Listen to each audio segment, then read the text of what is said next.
Nomor kalih kula mbeta tembung eling lan ngelingke. Tembung eling lan ngelingke wonten mriki nek gelem ngelingke ya kudu gelem dielingke. Nek gelem ngandani ya kudu gelem dikandani. Sebab elek apik pantes orane sing ngerti wong liya. Contoh jenengan wau mriki ngilu napa mboten? Jelas ngilu. Pas eneng ngilon, walah kaya-kaya ayu dhewe.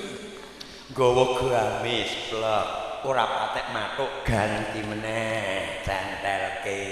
Wonge teko. Aku roh nek mang tak inceng.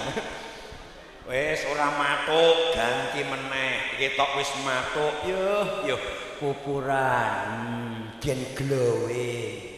Bingesan yo ngene kaca lho ning kaca mau yo didelok ngono kae mau terus kudungan plek rene kok kene jadi obeng kerene kok kene jadi ebrosi meneh kaya-kaya nek mungguhe awake dhewe wis ketok pantes wis ketok wayu wis ketok elok nek mungguhe awake ning ayu elok orane nek wis eneng lumpuk eneng kene ayu ora kok sing nilai awake dhewe ning ayu utawa ora sing nilai kancane arep sangka omah kaya ayu-ayu dhewe nek wis eneng kene kuwi diomong elek ya tetep